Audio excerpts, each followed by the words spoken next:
Good evening, everybody, and welcome to Boston Balling. I'm your host, Gabby Hurlbut. Hope you're all having a great week so far. Memorial Day is coming up, so that means cookouts and barbecues, and hopefully it's starting to feel like summer. I hope everybody has fun plans for that weekend, and I know I do because that weekend always, to me, marks the beginning of summer, and I'm so ready for that. Being up here in the Northeast where we do not have fun winters and sometimes not fun springs. So I'm definitely looking forward to kind of that symbiotic, like we're starting the summer season, we're turning the tide. Hope you're all doing well. I'm so excited to bring you another episode of my show. I appreciate everybody as always for tuning in to the show. I do have a guest with me on this episode. He is the founder of Bruins Network. It talks all things Boston Bruins, even when they break our heart like they did this season. We're going to break down all of that. Anthony Kwetkowski, how are you doing? I'm good today, Gabby. How are you? I mean, aside from the whole heartbreak from another Boston sport element, I'm sure that's tough. Yeah, yeah, it's it's definitely tough to kind of swallow that pill, and I do want to dive into all of that with you. But first of all, I appreciate you hopping on here with me. Yeah, no, I mean, I appreciate being here and thank you for the invitation. I mean, I've listened a couple times and I don't completely hate you, your voice, or what you talk about. So, I here we are, appreciate just me I vibing. appreciate that. I definitely try. Um, but yeah, I definitely want to just have you talk a little bit about Bruins Network, how it got started, and kind of, what some of your goals are going forward with it. Yeah, so Bruins Network is a interesting story. It was kind of by accident, kind of planned, and it's just one of those things where as cliche as it sounds, it was just kind of sticking with something, doing it your own way, and just being consistent. And the origin behind that is, when I was at the University of Rhode Island, between 2015 and 2018, I got real tired of listening to Boston sports radio. Like, just could not listen any longer. And I'm sure you're well aware of, the climate behind anything that has to do with talking about hockey specifically in Boston is tough because people got to make their money and they're good at what they do. So the shows here, they just poke and prod, and it's not very honest when it comes to the takes and the dialogue. So I wanted to give hockey fans Good way to something put it. that was more authentic. So to me, that was just getting on Twitter and, kind of going at those types of personalities and, doing it my own way, which came out to be saying, hey, instead of saying this guy sucks and this guy blows on the radio all day, come check out my Twitter and you can actually see some clips and files of, um, these younger prospects or players and what they're good at, what they're not good at, what they should work on. Because if you're not actually watching them, you can't really give an opinion, and no one else really covers that stuff. So I just started tweeting and following people, and little by little, it just started, piling up. And finally, around 2018, 2019, I got hooked up with Kirk Luedeke. Shout out Kirk if you're listening, Dom Tiano and Reed Duffy. Those were my guys. They were the three amigos of Boston prospects and Boston development, and really kind of inside the think tank of what the Bruins could, should, or have been doing. And so they were, proponents of me, and they started giving me more credit, and they started, getting me on their websites, on their podcasts, and little by little, it just grew until, here we are today, where lovely podcast hosts like yourself want to have me on for whatever reason and listen to me rattle on. No, that's a great story. It's though, and you really bring up a good point about connections because the more people you meet, the more you're going to be able to grow your content. And I've even found that too through doing the podcast that I've really been able to grow the following that I've gotten because of just the people I've interacted with in the process. And you never know really who's looking at your content. No, and I mean that's the biggest thing too. And I have a couple friends that are in my Discord channel that we talk to now, and a couple of the guys in there, I mean, I guess they specify that they're, just getting out of college, or, they're in these specific instances where, oh, well, I think I want to get into this, but how do I start? And I'm like, listen, you're asking the wrong guy because I just started. Like I didn't, want to be who I am today from doing this. I just did it because I did it. So the easiest way to get your name out there and the easiest way to do something, whether you enjoy it or not, is just do it. But also keep in mind, like you said, Gabby, you never know who's listening. You never know who's paying attention. You never know who's following you. And, you know, it's interesting about the connections point too, because, everyone says it's all, it's not what you know, it's who you know. And unfortunately, that's the way it is in our society and our, profession, specifically anything media related.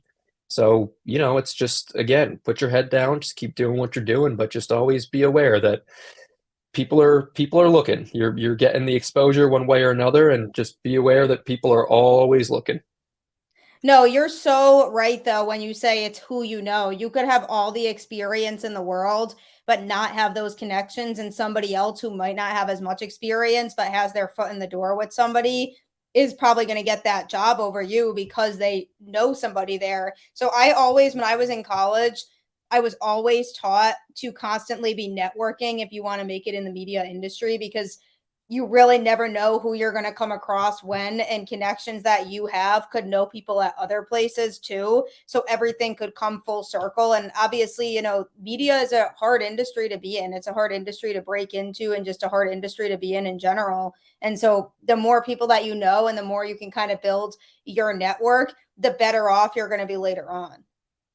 Yeah, and I mean, networking is pretty much everything. And, specifically to anyone listening that might be, wanting to try their hand in, sports media or basketball media or hockey media, what you really specifically need to know is that, listen, I was told a few years back when I was first starting to get into press boxes and first getting my credentials to, go actually talk and interact with players.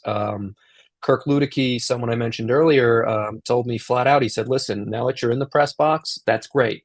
But just keep in mind that as we move forward and more people are, joining the industry and social media gets bigger, anyone can get the credentials to go into a press box. It's not what it used to be. But not everybody can go in there and make the connections and bridge the gaps. That's what makes the most, um, you know, staggering difference in your life or your career. Could be something as similar as talking up a scout who's always there and just jotting down notes, or just talking shop with some people who, maybe you've seen their stuff and you don't want to tell them that you're a fan, or, anything like that. Just extend the courtesy, talk to people, start poking their brain, and just if you see something that might give you an in somewhere, just take the shot. Worst that happens is someone says no, or get away from me, or shut up, Leave idiot. me But alone. That's so why is this person talking to me? Just shit like that. So it's not like a huge risk, but just take it if it's there. Yeah, and that was the other thing too that I always learned was don't say no to opportunities, and just be open-minded about things, because even if you get involved with something that you might not have been as familiar with or you're not used to covering, you really need to show that you're open-minded to doing things like that, because that down the road could ultimately lead to bigger opportunities for you. Yeah, and it's interesting too, because like the sports media realm has become, I don't want to say oversaturated with prospective writers or people chasing their careers, because I don't want to, knock anyone for doing that. But Right. it's also now that we're in the age of everyone's got a phone, everyone has a digital powerhouse in their pocket. So if someone wants to start a podcast, they can. If someone wants to be a writer, they can. And if someone wants to go and, try and interview players somewhere or talk to people in the industry, they can go do that. So if you're not doing that, other people are, but you have to be, it's not so much just doing it for the sake of doing it and expecting that, your experience is going to get you where it's going to, inevitably take you. It might not be like that. It might not be literal. It might not be, you know, in the literal sense of I have this experience in this field. Now I'm applying it to this role in this position, and I want to write for this company because I wrote as an intern here. That's all well and good. But you also have to realize that the people who are in your shoes right now professionally, it wasn't like an entitlement thing. They were the ones who were really jotting down, notes and quotes on the run and locker rooms after the game until 1 a.m., this for free, that for free. You're not working, you're not making money. You're not seeing any dimes out of your work, but you just have to keep, your head on the right track there and say to yourself, listen, one day this will pay off, but I also need to understand that I'm not going to make really any money right now. I'm not going to get the return for my time right now. And, everyone says the same cliche things. It's a marathon. It's not a sprint, and it's true, especially for sports media and prominently in hockey media specifically, like I've found. Yeah, no, for sure. You have to be patient and trust the process and be willing to go with the flow because once you are, established enough, then you'll really find those longer term benefits where you're like, okay, this was all worth it, but it's not going to be an instant result because there really is a lot of work that goes into it. And I feel like, you and I have been through situations where we've had to build up our own brand on our own, and Hmm. that can be super difficult to do, but you need to just stay true to who you are and what makes you unique as opposed to everybody else that does similar things to you or covers the same things as you. So even for me with the podcast, when I started it, I had to think about, what sets me apart from other people and why should people want to come and listen to my show as opposed to listening to other shows of the same type. So it's really, it's hard and it's constantly working to promote yourself and promote your content, but you do start to see those results over time. Yeah, for sure. And I mean, in your case specifically, you have a much larger range too, because you're not just talking about hockey. Yeah. You're sprinkling in literally everything about Boston or about any other sport. So, that range is great. And being on a show is it's really just about having a place where guests and reporters and writers want to just come and chill. They just want to come and talk. No one wants to feel like they're, under a 60 minutes interview on Dateline, with the press corps. So you do a great job with that, and I'm thankful Thank you. to reap the benefit of being in the passenger seat today. I appreciate that for sure. It's definitely been a lot of fun and I've really enjoyed doing it. And there's obviously, good days and bad days in terms of the conversations that we have. Some Oh things are yeah, tougher and more frustrating to talk about. This is definitely one of those situations, I think obviously we all had high expectations for the Bruins this year and high hopes that this could finally, be the year that they break that championship drought. And after 2019 and coming so close that year, obviously it was very, very frustrating for Bruins fans to bounce back after that. And then, you have a team this year that you feel like really can do it. And then you make a coaching change and Jim Montgomery comes in and nobody knows how things are going to go with him. And obviously you're having this huge historic season. I mean, like breaking records of like winning the most games ever and like getting the most points ever. And it's just like it feels like that was going to be the year. And then, you know, the whole President's Trophy curse thing comes back and haunts the Bruins because it's just it can't keep doing that to teams time and time again.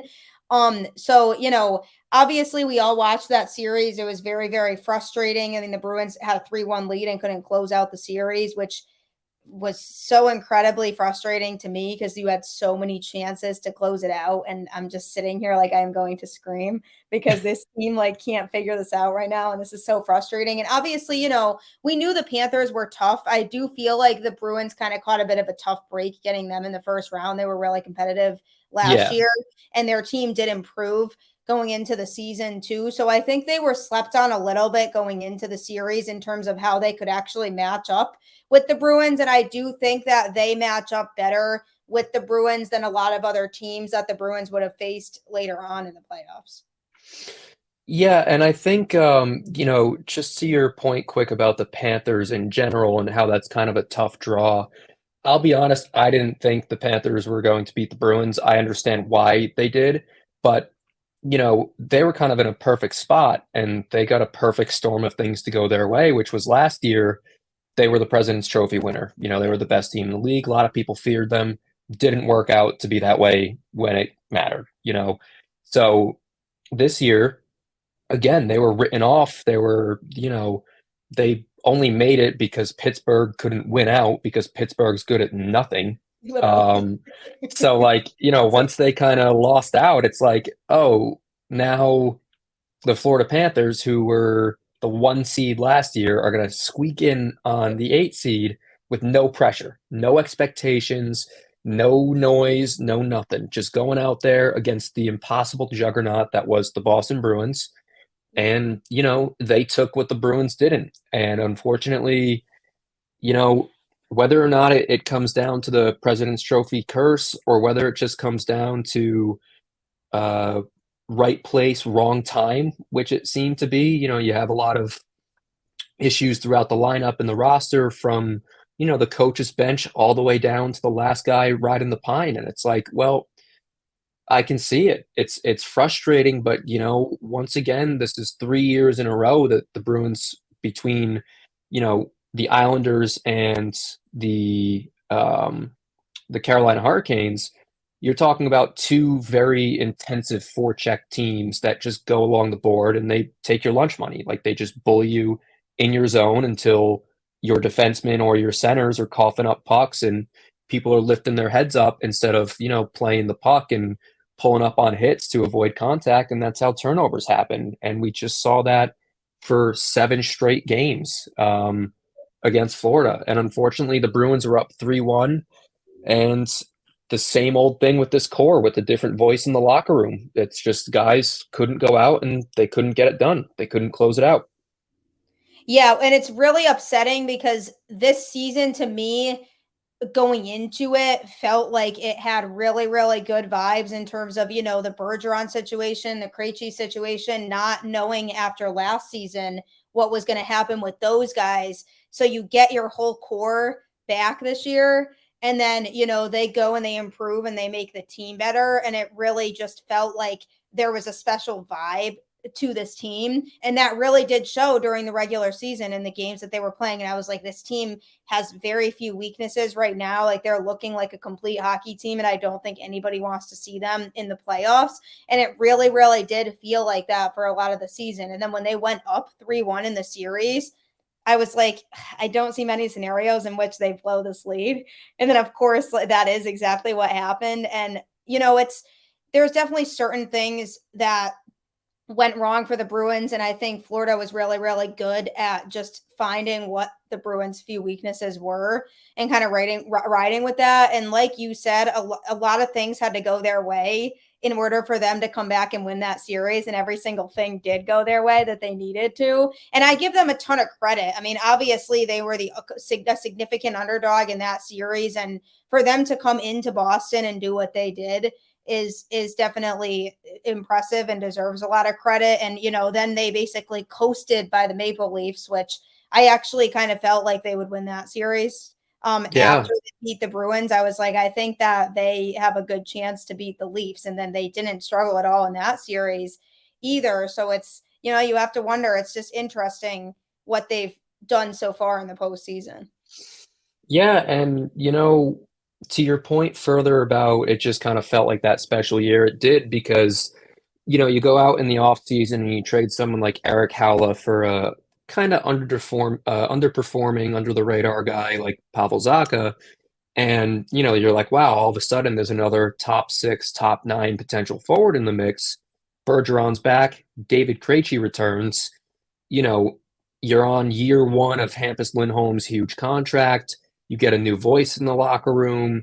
You're getting Trent Frederick back and you're getting Jake DeBrusk back and you're getting Brendan Carlo back under a new voice who, to their credit, pushed all the right buttons and pulled all the right strings. They had great years. Everyone had a good year, essentially. And, after that first little 12 to 13, 14 game run or whatever it was, where you have McAvoy and Grzelcyk out with Marchand as well, you're like, oh shit, like these guys just rolled through these teams and they're 13-1 now without 3 of their best players. So, you're going through the season, you're thinking to yourself, yep, this is it. Deadline rolls around, and you're like, wow, I don't know how this team could get better. Me too. I was like, Dimitri, yeah, what can they do to even get better at this? yeah, and now all of a sudden you're like, wow, Vladislav Gavrikov, that's a pretty good name. But then out of nowhere, here comes Dmitry Orlov, Hathaway, and Tyler Bertuzzi. And I you was can like, run through that in your mind how insane it is that those three players were added already to a juggernaut roster, and they still couldn't get it done. I mean, those players specifically played pretty well, especially not Hathaway, who was not really what you needed from him. A little more pushback from him could have been the difference in the series, to be honest. But yeah, I mean, you know, I don't like not giving teams credit for winning. But I will say this about Florida. Florida was given every single opportunity by the Bruins to beat the Bruins. You know, yes. when you said they went in there and beat Toronto and you had a feeling they would beat Toronto, I agree because they went in there and they beat Toronto. Toronto wasn't beating themselves, they just got beat. The Bruins were beating themselves at every single corner of every single page on every single chapter in that book. And unfortunately, credit to Florida, they seized every opportunity to twist the knife. And you can't keep giving a team like that with that underdog pack mentality the satisfaction of having turnovers, having, soft plays on the puck and not going into battles and corners with all your might and you're getting pushed around. And then, the Bruins are up 3-1 in the series. Game 7, they get taken to, and they're on a home ice with a minute to go. And you could feel it that whole time, that whole minute, because it's the same old story. It's what you saw in 2013 against the Blackhawks in game 6. It's what you saw in 2019 against the Blues in the finals at home. And now it's what you saw again, which is this team and this core, they can't protect that last lead. They get either in their heads about it or they get worn down or no one wants to be the person to make the play. Instead, they're waiting for everybody else to make the play, whether it be the save, the block, the hit, the pass, or just a simple puck flubbing out of the zone up the glass to clear it. You're being hemmed in your zone for a minute, just taking shots and giving up space with an empty net. It's not going to go your way. It's a 6-on-5 scenario, and now you're going overtime. Overtime, you get a chance to win. David Pastrnak, another great player who had a great playoff run. But again, the difference is Florida buried, Bruins didn't, and Bruins didn't hold the lead. If Pastrnak doesn't hit the butt end of Bobrovsky's stick in overtime, they're going on to the next round happy. But instead, nope. They let that take the wind out of their sails, and they were hemmed. And once you get hemmed by a team like Florida that has, players like Matt Tkachuk, Sam Bennett, Sam Reinhart, Aaron Ekblad, Carter Verhaeghe, they just get on you. They are dogs on a bone, and that was a difference maker. Yeah, for sure. And even, that last minute of regulation, I was so nervous and I was like, you have 60 seconds to hold this lead and you're going to the next round. Like, please just be able to hold this lead. And as soon as Florida scored, that's when I felt something internally that I was like, I feel like the Bruins are losing this game. Like, I feel like this series is over. Like, as soon as they scored that and it was going to overtime, I was like, I don't have a good feeling about this at all now.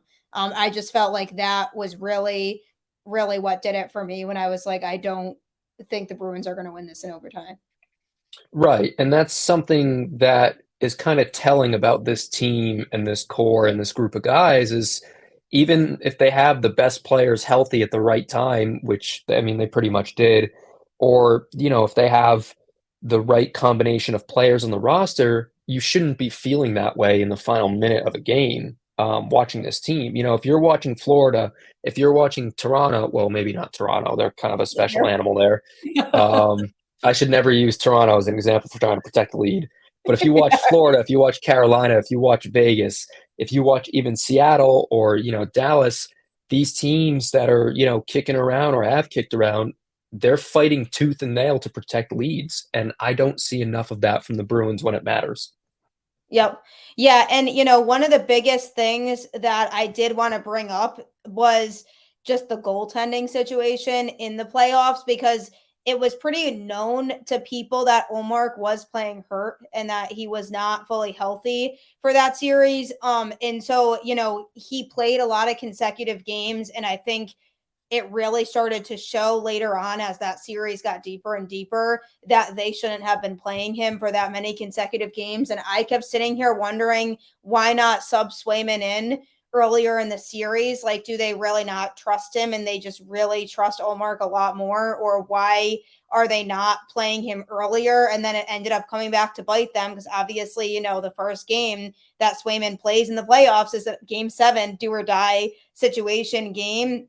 But for me personally, I do think that was part of the issue because I think, like they had been doing all season with managing those two, they should have swapped him in earlier in the series.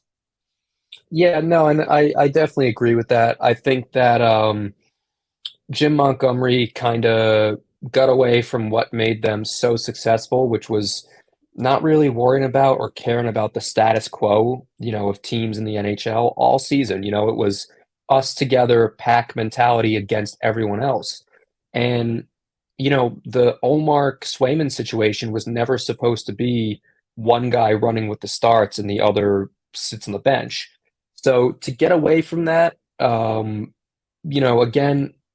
there's only so much that you can do now without it sounding a little Monday morning quarterback, where again, I agree with you. I think that Swayman should have been in, probably, I mean, after Allmark's first game, he just didn't look great. But you know what? Then he looks great the next 2 games and they win it.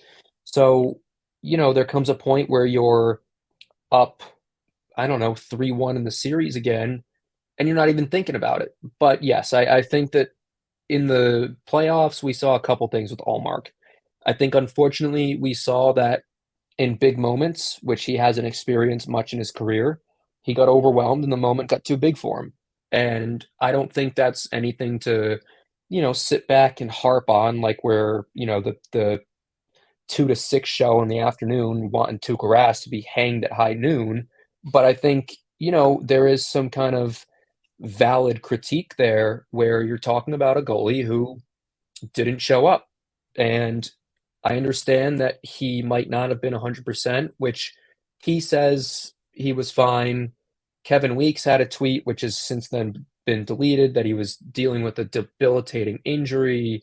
Then you have Joey Mack saying, there's no other injuries aside from Bergeron, so everyone was fine. So who really knows what happened there? But, the result's the same. Like, Swayman should have been trusted to go in, probably game 5. Like, that should have been when he was there. Or after game 5, like, you got to get the kid in, and that would have been the time to switch to him.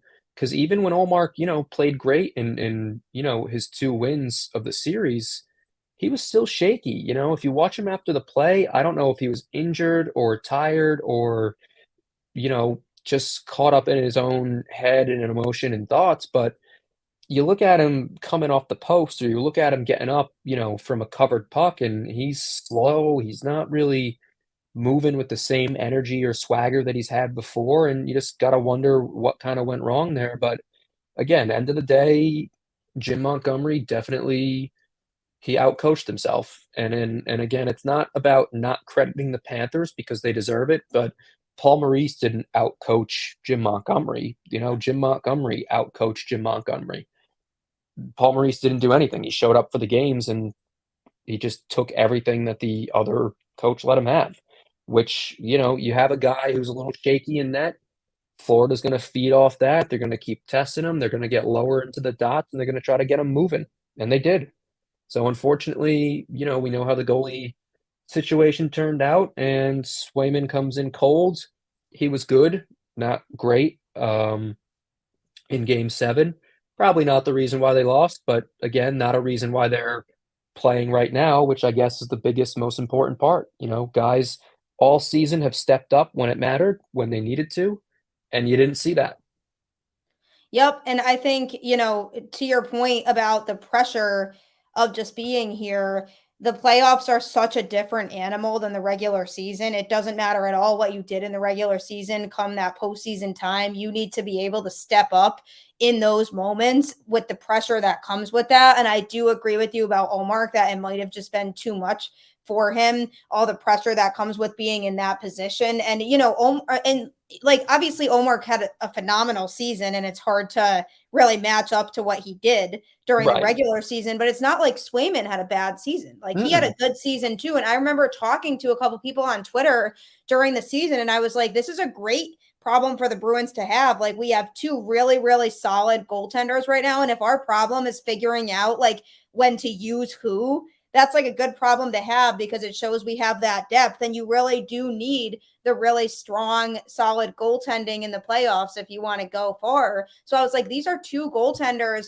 that really you can throw either one in there, and I would trust in a playoff game, like just watching them throughout the season. So then when just to see that he wasn't giving Swayman that opportunity. I was like, I understand you trust Omar because he obviously the season that he had was unreal, but you should be trusting Swayman enough with how he looked to be able to, keep your team in games and win some games. And you can't, it's hard to trust a new goaltender in a game 7 do or die game when he hasn't seen any ice time in the playoffs before that. Yeah, and unfortunately, Gabby, like you said there, trust, that's what bit this team in the ass one way or another. But it is weird that, it's kind of hard to quantify and be objective towards because Jim Montgomery was the same person throughout the entire season for 82 games straight. He never deviated from his path. He never, got off the course that was working for them. And then playoffs came around and he wanted to run with one goalie again, which went against everything they did all season. And I understand that. Olmark on paper and in the locker room probably is your bona fide number one. The team probably recognizes him as number one. But, you know, if you went against the status quo all season, rolling a goalie tandem, why switch now?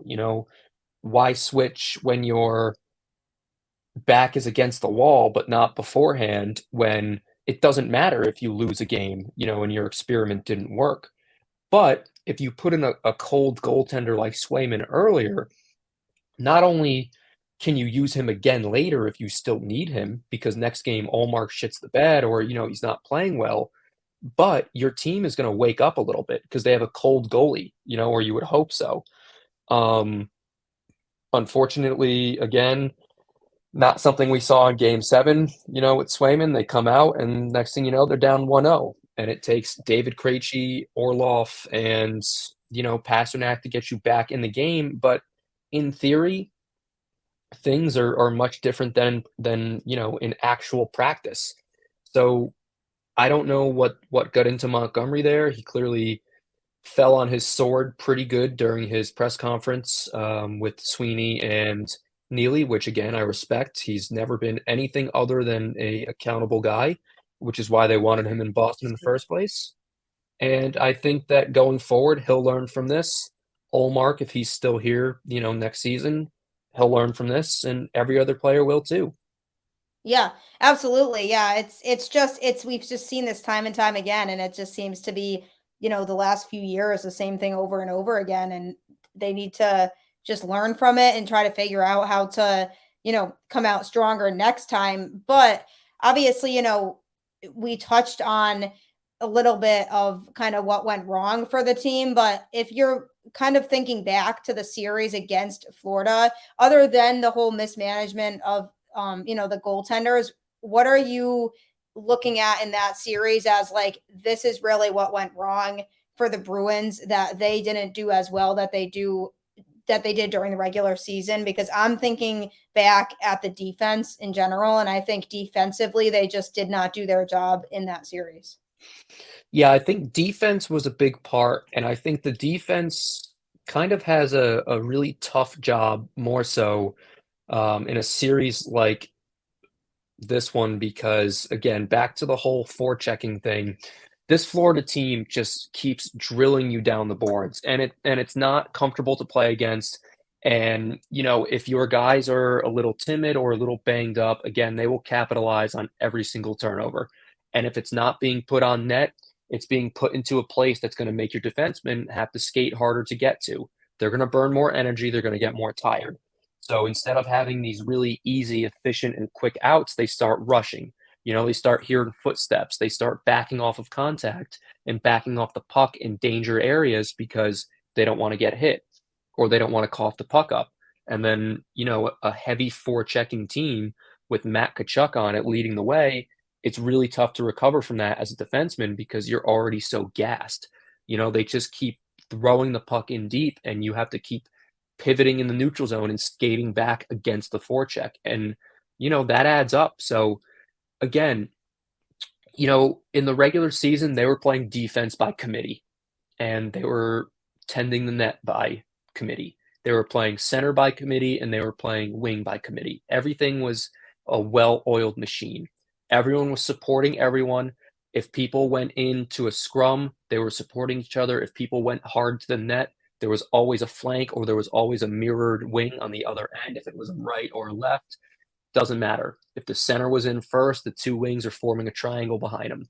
I didn't see enough of that. I didn't see enough of the Bruins from October to probably about, I would say, March, somewhere around there. I didn't see enough of that team trying to claw tooth and nail to get on the inside of the dots, to get in the inside of the paint, to come in over the line and not rush it through the neutral zone. I thought they were doing a pretty horrible job in transition specifically, which is an area where they really excelled during the regular season. You got guys like McAvoy, Lindholm, Grzelcyk, and Carlo to an extent as well, who can grab the puck and either skate it to safety or skate and then hit an outlet pass, some better than others.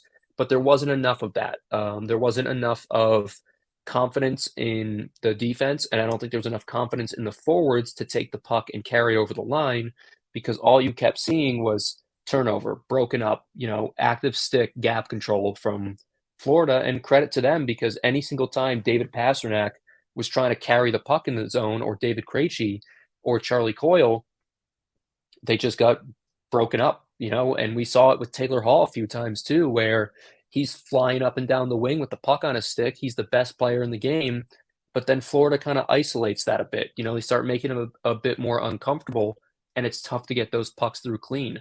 I don't think they generated enough clean looks, whether that be through the neutral zone into the attacking zone where they should have been gaining the line every single time. And I didn't see enough of confidence in their own abilities to either skate, shoot, or pass the puck out, or take control and actually play your game. I felt like they were trying to play against Florida's game instead of playing their game, which sounds, kind of it sounds like a platitude, but it's not. If you're very good at one style of hockey, play that style of hockey. At times during that series, it felt like I was watching the Bruce Cassidy coach the Bruins of last year, who were trying to force plays up the board, stretch the zone, get in that way. That's not what this team was good at, and that's not the reason why they were the best team in NHL history this year. So I think they got away from their bread and butter, and I think they got away from their identity too. I think we saw the best version of Bruins hockey that series without Bergeron or Krejci in the lineup. And it's not a specific knock on those two players because obviously they're great, and Bergeron, I'll welcome him back with open arms next year if he so chooses. But what you did see was that when you had Coyle and Zacha playing center for more minutes, and you had Bertuzzi on the wing with Zacha, it kind of changed the dynamic of the forward group as a whole because unfortunately, one of the downside of having, a 37 and 36-year-old center is speed. They're still good skaters. Bergeron's still effective. Krejci's still effective. But you can tell that when they're carrying the puck or they're making plays, a lot of that is on their skill. It's on their experience. It's on everything that they've perfected to get them to this point and continue to keep playing at this age. But what they lack is that higher end young man's foot speed and acceleration. So when Coyle and Zaka were driving the lines, they were driving the lines through their feet, not through their, experience or their mastery. They were getting quicker ups, they were moving with pace, and that also made the defense push on the gas because they have to keep up. So now Florida's on their heels because you're playing with six forwards up front in your top six that can turn and pivot play on a dime versus waiting for two almost 40-year-old players to settle the puck or corral the puck and then start skating.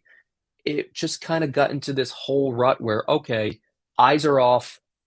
No one's looking at us. Everyone's looking at Krejci and Bergeron. Let them do their thing. Versus when they weren't in the lineup, you have Zaka and Coyle who have to actually be the ones driving. And credit to them because they did, and I thought they looked great doing that. So having the speed is definitely a plus, and I think that's something that the Bruins got away from too, was playing with speed that they can play at.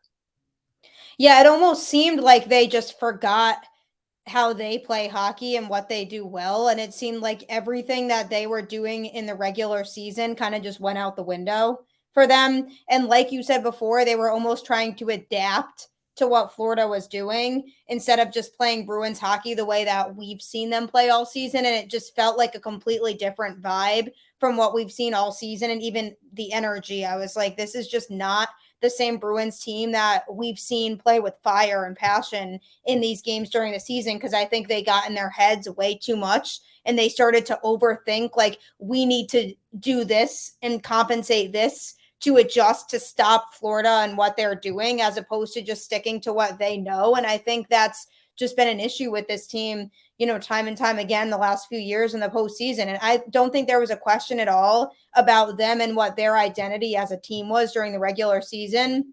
And I think they all knew and understood, what their role was, what they need to do to be able to contribute. And it was almost like they went into the playoffs and they panicked and they were like, what do we need to do to stop Florida from playing their game well? Whereas Florida kind of stuck to what they know and they stuck to how they know how to play hockey. And that ultimately was, for the Bruins, kind of what their downfall was they just didn't look like the same team. And that's just a tough pill to swallow, because when that's the team that you see for the entirety of the regular season, you think like this is how they should be playing in the playoffs too, right? Like if they play like this, they can beat anybody, which they can. If they were playing the way that they played in the regular season, I truly believe that they can beat anybody. But it was everything that they knew just got away from them. And I don't know if it was, the pressure that came with that series or really what it was, but there was just something off about the entire team. And I mean, obviously, you brought him up already, but Patrice Bergeron even too. It's like we've already been through this before, because we're now in, yet another off season where we don't know what his future is with the team. And we're sitting here like, well, this team just, broke our hearts in the first round of the playoffs. Like everybody was shocked after they got eliminated. Now we're sitting here like, okay, well, what does this mean for the off season? Like, what does Bergeron do? Like, do you think that he even decides to come back, or do you think that, he hangs it up at this point? Because I was honestly really unsure about that last year, whether he was even going to come back last year. Then he came back last year and I was like, okay, I really respect it. He wants to come back for another year, give it one last go, see if they can win a cup all together with him with one last year. But I'm just unsure whether he feels like he's going to want to go through that again. Yeah, I mean, I can't speak for Bergeron. I'm Yeah. sure. I mean, I'm not sure, but I would lean more so on the side that he does return again next year on another 1-year deal than not at all. Again, I don't know how many more times they're going to take a kick at the can or kick it down the road or, kick it to the fucking moon. I don't know. But, with Bergeron specifically, like, you saw the look on his face after Florida scored that goal. He Yeah. looked absolutely perplexed. He looked shocked. He looked disgusted. He just looked like he saw a ghost. And that picture everyone's using as a meme of him, it's the new Marchand crying one. It's like, that's a shitty way to go out, you Yeah. know? So I don't see him going out on that. I think I mean, first of all, from a hockey standpoint, he still's got plenty left in the tank. Oh yeah, he's like Now, you could see it. You could see it for sure. yeah, the downside of that is though, having a herniated disc at age 37, turning 38, after playing through it, well, that's tough. Anything with the spine is very tough. I don't know where his disc is that is herniated, whether it's lumbar or cervical, but if it's lumbar, you got a lot of weight and a lot of pressure on that, so that might not be easy to rehab. That could take 6 to 8 months to rehab, properly, naturally, with no intervention, and then it just becomes more susceptible to happening again. So I do think Bergeron comes back. I think we would have known by now if Yeah, he, you know, was rumored to be leaving. Um, he said multiple times so far now that this is something that he'll figure out before July 1st, or it's a decision that's coming sooner than later. yeah, And I think for Bergeron, if he does come back, which I hope he does for the Bruins' sake, for our sake as fans and media personalities or whatever it is that we do and we are, I hope he comes back. But here's the difference. I hope that this year, and it's tough to tell your captain and it's tough to tell someone who wants to play every game, but there's no need for Patrice Bergeron to play 82 games of the regular season. And, you know, I get it. This year they're going for the record. He wants to play in Montreal in front of his family one last time. It could be his last time. And he ends up herniating a disc in the last game. You know, but on the flip side of that, we can be Monday morning quarterbacks about game 82, but no one's saying he shouldn't have played in game 70, or he shouldn't have played in game 50 where he could have herniated a disc anyways. So that I'm not so much as ticked about, because typically, from what I've seen in my experience, with family members, with my, you know, friends, and again, I have family members who work in the medical field, or they're doctors, or they have been doctors. If your back or your discs are going to herniate at some point, it's more of a when, not if. So I don't think Bergeron's disc was completely fine waking up the morning of game 82 and he accidentally slipped his disc that night. Could that have happened? Maybe, but I think there was probably some kind of tightness or soreness going on there that was just passed off as something that was routine. I mean, you're not going to give a player an MRI or a CAT scan in the middle of the season for no reason. So yeah, I think, moving forward, if Bergeron returns, again, I'm not a doctor, but I think that they should be doing kind of what they did with Chara at the end. There's no need for him to play 82 games, 60 games. If you're up in the standings by 12 points and you're dominating, in January, give him a couple games off. Give him a night off on the second half of a back to back and sub in some of your younger guys. Start getting some looks, see if the team can, fill the gaps. This year it was next man up. There were no issues through injuries. I mean, look what they survived at the start of the season. So if Bergeron comes back, and I hope he does, and another reason why I think he will is because next year is the Bruins centennial, 100 years of the Bruins. He's the yeah. captain. It'd be kind It's of yeah. I mean, it'd be kind of weird to see the captain of the franchise in the centennial year just walk away. So I don't yeah. see that happening. Yeah, no, that would just be odd to like be celebrating that and then be like, there's no Bergeron. Like it doesn't even feel like it's the Bruins without him, you know? Right. And they would lose a huge part of their identity as an organization too, because the fans would still go, but I don't think they'd go with the same, Passion. oomph and enthusiasm they have at the moment. No, yeah, I mean, like he's a Bruin, like Yeah. like he's your captain, like he's the face of your franchise. Like it's just it would be really weird to not have him anymore. But yeah, I mean, I agree with you. I do think if he comes back, they should be a little bit more conservative with him so that he can be healthy when they need him the most. But obviously, his decision, like you said, is probably going to come soon, which for the sake of all of us is best. But what would you like to see them do with the rest of the offseason? Like where do you think they should go from here now that they can look at the team that they just formulated, with all of us thinking they had a team that we really felt like could be unstoppable in the playoffs and they couldn't get it done. So what do you think they do, to focus on this offseason? So I think what they should do, Gabby, is I think they should stay as close to the course as they can. Unfortunately for them, they're, you know, the Grim Reapers at their door with 4.5 million in bonus overages from Krejci and Bergeron.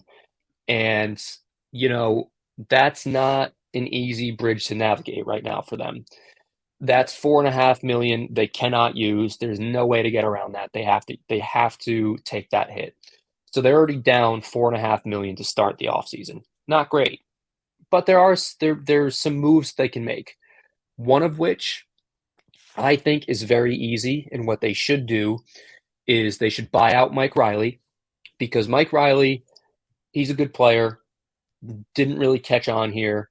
I'm sure other teams in the NHL would like to have him, but he was on waivers for free because not only is his cap hit 3.1 million, but he's owed $4 million in cash next season on his contract. So no bottom feeding team is just going to take Mike Riley for a third, fourth, or fifth pick. I think that's going to have to be a first or a second, or a second and a prospect, or something going back to really sweeten the pot there, because a lot of teams are tight with money. You know, the bottom feeders, they're not trying to spend money. They're trying to get to the cap ceiling, the floor rather, and they're trying to do it with contracts that were front filled, not back filled. So if you buy out Mike Riley, you get the most relief for next year. And you'd only be burying something like, $300,000 or something, and you'd have well over 2.5 million to work with. That gives a nice little boost. And yes, that is to say kicking the cap can down the road, because the year after, his dead weight will carry 1.3 million or 1.2 million, whatever it is, with the buyout calculations. But the cap is flat for right now. We know it's going to go up at least $1 million for the fall, that's good. But next year is when it's really going to go up. You're talking 6, 7, 8, maybe $9 million of a jump. So if you can prolong your cap issue for that year by buying out Mike Riley, I think that's an easy decision. So hopefully they buy out Riley. Either way, get him off the books. But my preference would be buy him out. Derek Forbort, another candidate to trade. I think teams in the NHL, GMs in the NHL, coaches in the NHL, I think they overvalue what Forbort brings to the table. And I'm not saying he's useless. I know a few guys that absolutely hate him and they want him shipped out on an asteroid to a different solar system. And that's their prerogative. They're more data and, model intensive people who, use numbers and look at it that way. But no matter which way you cut it, Derek Forbort cannot be on this team making $3 million next year, or you're going to be in some serious cap problems and your team's not going to perform. So one way or another, you get both of them off. If you can get rid of, Forbort for a mid-round pick, or if you can get a late-round pick or future considerations back, even with some retention, great. Solve the problem with those two. Now you're coming into an issue with your goalies, where you might not be able to have Linus Ullmark and Jeremy Swayman next year. Ullmark's due $5 million, same as he is, every year for the next two. But Swayman's due a substantial pay raise. And his most clear-cut comp in the NHL is Jake Ottinger, who, he got somewhere in the neighborhood of $4 million for a 3-year deal. So let's say Swayman takes a team-friendly, 3-year extension, $3 million a year.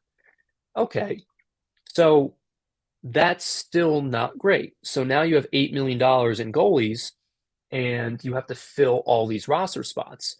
Now, talking about next year, right? With no signings and no Patrice Bergeron, your roster is Taylor Hall, Pavel Zacha, David Pastrnak, Brad Marchand, Charlie Coyle, Trent Frederick, because we assume he's an RFA, he'll be retained. DeBrusque, and that's it for forwards. Then you talk about defensemen, Grzelcyk, McAvoy, Zaboral, Carlo, Lindholm, without the other two I mentioned. Now, AJ Greer is still on the roster. He still has another year. He's a 13th forward. We know that. Oscar Steen, we know he's probably a fourth line, kind of pivot guy, Swiss Army knife. He's on the books, so they could play. But you're gonna have to fill the other lines from within. Now, someone that I think that they should keep and try to keep, aside from Tyler Bertuzzi, obviously I'd love him, but I don't know how the money works for him. I think Garnet Hathaway should be brought back. And I think if you can get him under $2 million, for 1 year, 2 years, whatever, I think that's something you do because I think no matter which way you slice it, the fourth line is going to have one or two more young players on it. Just like I think the third line might have at least one young rookie player on it. And I think one of, if not all three of John Beecher, Jakub Lauko, and Georgi Merkulov, I think they could all be on the roster. So if you have someone like Hathaway to kind of, maybe you have a Lauko, Beecher, Hathaway fourth line, and there's a question mark in the middle there. But on the flip side, you got a big burly grinder in, Hathaway who can protect those guys, show them the ropes, be a kind of mentor figure to them on cheaper money and still be kind of effective in that role. So I think, unfortunately, the math works out in the favor every single time and every way that I've ran it for next season, Gabby, that one of Ullmark, Grzelcyk, or Taylor Hall has to be moved in some capacity. There is a way that you can make it work so that they don't have to be traded, and that would leave you just underneath the cap if you manage to get Mike Riley off the books via buyout, if you manage to get Derek Forbort off the books completely, no buyout, just trade. And then you got Jeremy Swayman at $3 million, and you got Trent Frederick at $2.5 million. Now, I think Swayman might be a little more than $3 million, and I think Frederick's going to be a little less than $2.5 million.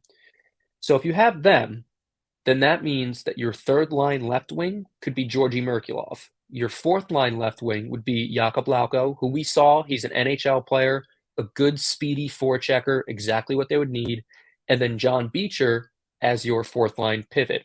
Defensive guy, very athletic, very big, rangy. He covers the ice like really few prospects can. Someone to definitely look for getting reps next season, but someone who could also be immediately impactful.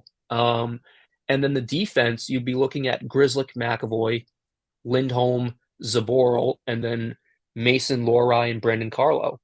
And if you have the two goalies and then those other players, like I mentioned, you're still not past a 20-man roster.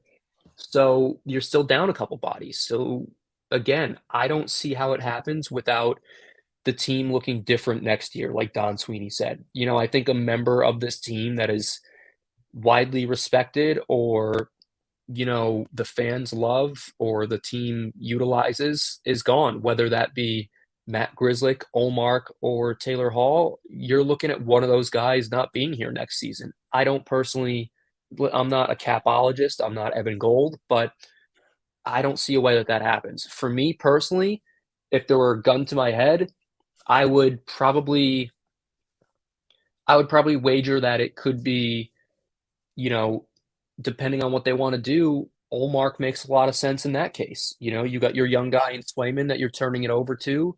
This playoff run, it's looking like it's looking like goalies are a little bit like the running backs of the NHL right now. There's an age-old rule in the NFL: don't bend and break for running backs to fit them in. New ones pop up. You know it as well as I do, more than I do as a bigger football girl than I'm a football guy. But, you're sitting there and you're thinking to yourself, damn, like Linus Ullmark might be traded this offseason. And I'm not saying they will, but you look at the numbers and you can run them all you want. But it's harder to replace a presence like Taylor Hall, I feel, than it is to replace a goalie. You have a starting caliber goalie right now. So you could get a cheap backup goalie, for 1 or 2 million and save yourself three, potentially four. You could say, you could give the reps to Brandon Bussey and see what he does, one of the AHL's best goaltenders. Again, that's more of a decision that those hockey-minded people have to have in that group and in that organization. But, no matter which way you dice it, this team will look different next year and someone's going to go. Multiple have to go to make it work. Yeah, and it's gonna be tough, for fans to kind of swallow that pill of seeing players go that were impactful to this team and, really helped with the success that they did have this year. And there's gonna be some names up there that I think fans aren't gonna like that might not be here next year. But you bring up a really good point with the Olmark situation because I've thought about it too, because what we've seen Swayman do already, you know, as sad as it would be to see Omar go after the season that he had this year and just what he's done as a Bruin, you can feel good about the situation you do have if he does go, and just Swayman continuing to develop and continuing to get better. You have to feel, excited about him as your starting goaltender if Omar were to be gone. And so for me, I'm looking at it as like, yeah, that would be tough to kind of swallow that pill of having Omar not here anymore. But you do know you have somebody who's capable of filling that role. And obviously, it might upset some people, but I do think it would be something that would make sense where it wouldn't really set the Bruins back from like what they're trying to do, because you do have somebody that you can slide right into that spot now, which Exactly. is why I'm glad that Swayman's gotten as much exposure as he's gotten and been able to play as much as he has, because we've seen enough from him at this point where I think people can feel pretty confident about his play. Yeah, no, and you're bang on with that one, Gabby. I mean, it would definitely suck as, a fan to see someone like Allmark or Taylor Hall moved or, Matt Grzelcyk. But the way that I look at it right now is I look at it from a standpoint of value, and you're likely getting your best value from Allmark in terms of a trade right now. Granted, I think he's got a modified trade or a modified no move for 16 teams. There aren't many teams in the league that need goalies, but we've seen NHL GMs trade for goalies. We've seen them trade for players that people have said won't get traded. So I think there's some kind of team and some kind of deal to be had involving Olmark to a team that needs a goalie and also a team that he feels comfortable playing for and a city he wants to play in that's good for his family. But on the flip side of the value to the Bruins, I think in order of the value that you get there, you're getting Matt Grzelcyk still for another season at $3.6 million. If I look around the NHL, if you look around the NHL, if a fan looks around the NHL, whether he's small or gets abused in the playoffs or not, or whatever the gripes may be against him, you're not getting the value of that player for cheaper than he's making right now elsewhere in the league. You won't find it. You can't find a top four defenseman right now, tomorrow, for that kind of money. It's just, especially one that can play top pair with McAvoy. So that's not a good value to lose if you're the Bruins, because that's cheap money for one more season. He's the kind of versatile spark plug you need in the lineup to settle things down on defense. And then you look at someone like Taylor Hall. $6 million, people will say, well, he only had 50 points. Okay, but he's 6'2". He might be the fastest skater on the team, and he might be the most naturally talented. So whether or not he's playing the third line and getting 50 points, I don't think you're going to replace that talent presence in the forward group that's already kind of hurting with big forwards not being there for under $6 million. Like, I just don't see that. So I think Olmark would make the most sense in that term just because of the redundancy there with Swayman.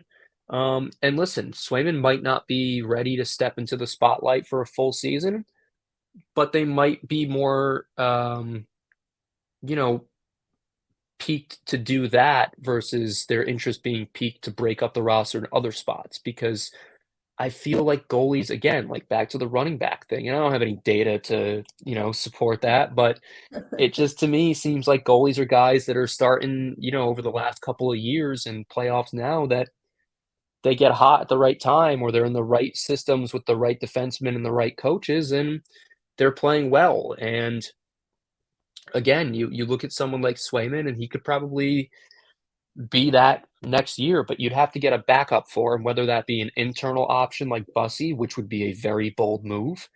But, if you need a veteran goalie, you can find a backup out there. You can find a backup midseason if you need one.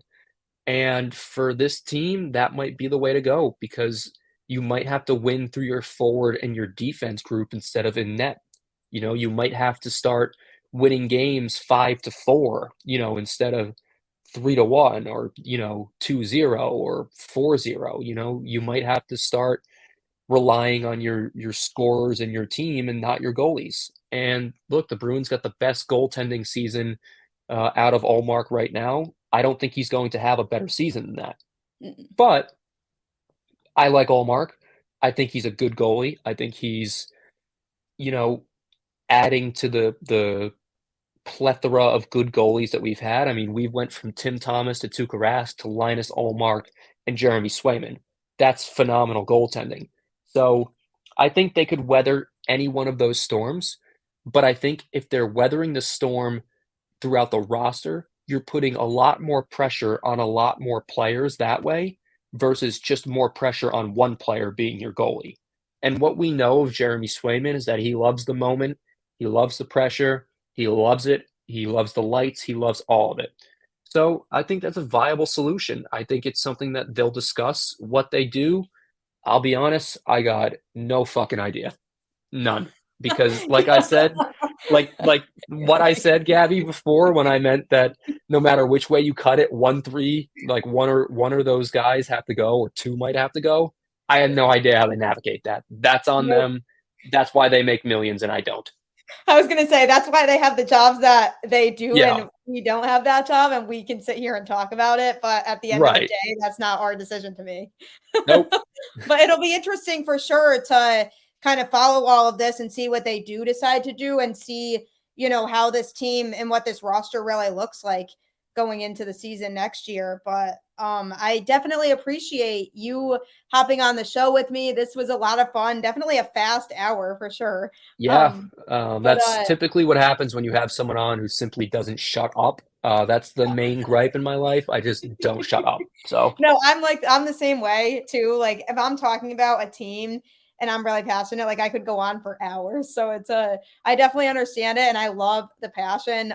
But before I let you go, just let everybody know how they can find you and find your content on social media and every platform. right. So I pretty much exist on Twitter. I'm on there all day because my phone is glued to my hand because I'm 29 years old and I grew up with a phone in my hand. So I'm on Twitter. It's at Bruins Network. You can find me there. My personal account is at Ant Kwetkowski, but it's not really like a fun thing. It's just me kind of tweeting nonsense, and I might get a like every now and again. But check out Bruins Network. We're always trying to have some Q&As and discourse and just kind of shoot the shit about the Bruins in a way that you can actually, relate to and talk about, unlike the main radio stations that hate the team. So, We like positivity too, yeah. which Yeah. they seem to lack sometimes. But Oh, yeah, that's one way of putting it. yeah. But no, seriously, everybody check out his content, follow him, follow Bruins Network. And again, as always, appreciate you all tuning into the show. Every week I say this, but it really does mean a lot that everybody takes the time to tune in. I would not have been able to grow this show the way that I have without all of you. So I can't preach that enough, how much I really appreciate the support. So thank you, everybody. Hope you all have a fantastic rest of your week, and I will catch you all on the next episode. Take care, everyone.